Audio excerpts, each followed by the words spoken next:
बच्चों के लिए स्कूल उनका दूसरा घर कहलाया जाता है, घर जहां हम सेफ फील करते हैं। पर तब क्या होगा अगर हम वहां भी सेफ ना हो? ऐसा ही कुछ हुआ था 15 साल की निशा के साथ। निशा ने एक डांस कंपटीशन में पार्टिसिपेट किया था और अपनी परफॉर्मेंस की प्रैक्टिस के लिए वो स्कूल खत्म होने के बाद अपने दो दोस्तों रमन और पॉल के साथ रुकी थी। डांस प्रैक्टिस करते वक्त निशा के दोस्त पॉल का बैलेंस बिगड़ गया और वो नीचे गिर गया। उसका पैर ट्विस्ट हो गया था और वो बुरी तरह दर्द से चिल्ला रहा था। स्कूल के सब टीचर्स जा चुके थे और हेल्प के लिए उन बच्चों के पास कोई भी नहीं था।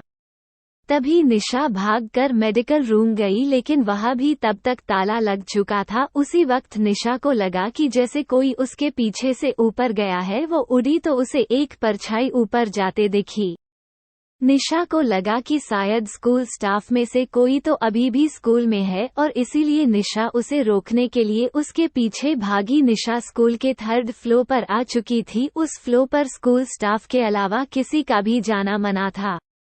निशा पहले तो वहां सीढ़ियों के पास ही खड़ी होकर आवाज लगाने लगी, पर उसे कोई जवाब नहीं मिला, इसलिए वो थोड़ी आगे गई। उसने देखा कि उस फ्लोर पर सिर्फ एक ही रूम था और उस पर भी ताला लगा हुआ था।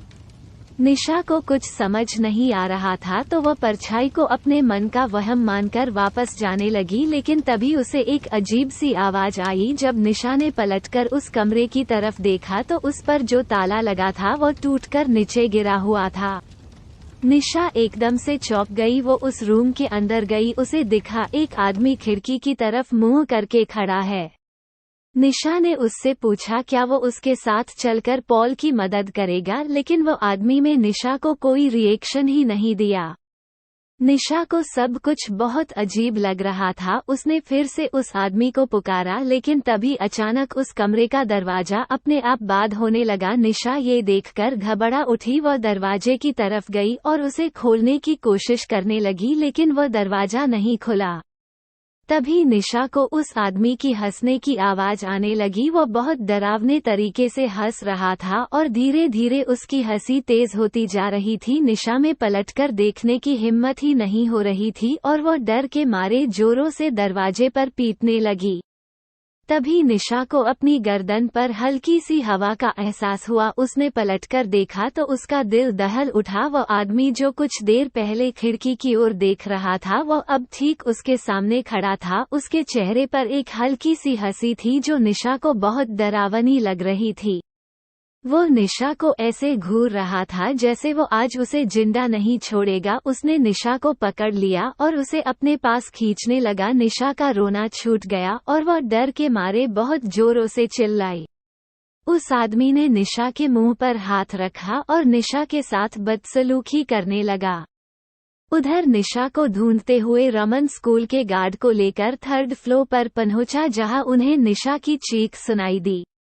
वे जल्दी से उस कमरे में गए और उन्होंने देखा निशा जमीन पर बैठी रो रही है और उसके आसपास कोई नहीं है।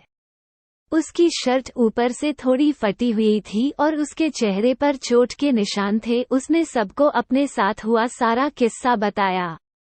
निशा के साथ हुए इस हादसे को सुनकर स्कूल गार्ड का चेहरा बिल्कुल पीला पड़ गया। गार्ड ने निशा और उसके दोस्तों को बताया कि कुछ साल पहले स्कूल में एक सफाई कर्मचारी काम करता था। वह थोड़ा पागल सा था और वह लड़कियों को बहुत ही गंदी नजरों से देखकर हंसता रहता था। एक बार उसने एक लड़की के साथ बदसलूकी भी की थी। उस लड़की ने जब उसकी शिकायत की तो स्कूल की प्रिंसिपल ने उसे हमेशा के लिए उसे स्कूल से निकाल दिया। उसके एक हफ्ते के अंदर उस पागल आदमी ने 3rd फ्लोर वाले स्टोरेज रूम में जाकर खुद को मार डाला। उसकी मौत का काफी दिनों तक किसी को पता ही नहीं चला था। उस आदमी की बॉडी बहुत ही डरावनी हालत में पाई गई थी और तब से उसकी आत्मा उसी कमरे में भटक रही है। इसीलिए स्कूल के 3rd फ्लोर पर किसी का भी जाना बंद है। इस इंसिडेंट के बाद निशा इतनी डिस्टर्ब हो गई कि वो कुछ दिन तक स्कूल ही नहीं गई, बल्कि कुछ ही महीनों में उसने एक नए स्कूल में एडमिशन भी ले लिया। लेकिन वो कभी भी उस आदमी की भयानक हंसी नहीं भूल पाएगी।